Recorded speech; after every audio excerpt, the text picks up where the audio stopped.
A concern I'm hearing more frequently from employers is this: employee engagement is low and it's affecting performance. And in many cases, that observation is correct. But engagement itself is not the root problem. It is usually a symptom. What sits underneath it is often a gap in how people are being managed.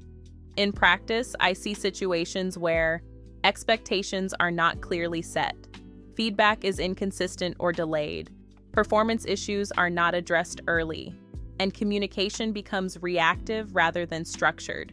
From the employer's perspective, it may feel like employees are disengaged, but from the employee's perspective, the experience is different. They are unclear about what is expected. They are unsure how they are performing, and they are not receiving consistent direction or support.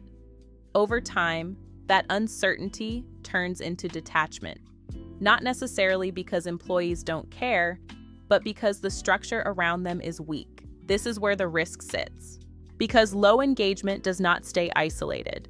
It shows up as reduced productivity, inconsistent performance, higher absenteeism, and increased pressure on managers to respond after the fact. Another important point is this: managers often believe they are communicating clearly, but without a structured approach, what is said, what is understood, and what is documented can be very different. That gap is what creates the problem. Addressing engagement is not about motivation programs or surface-level initiatives. It is about management consistency, clear expectations, regular, structured feedback, early intervention when issues arise, and documentation that supports those conversations.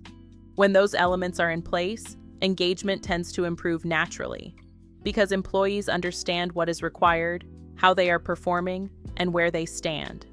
This is why low engagement should be viewed as an early warning sign, not of employee attitude, but of management structure. If you are seeing signs of disengagement in your team, it is worth looking closely at how expectations, communication, and performance are being managed, because in most cases, that is where the real issue sits. I'm Neera, and this is Employee Relations Advisor. We support businesses through practical people management training and structured employee relations advisory, helping employers handle people issues properly and consistently. Supporting employers across Barbados and the Eastern Caribbean. Thank you for watching.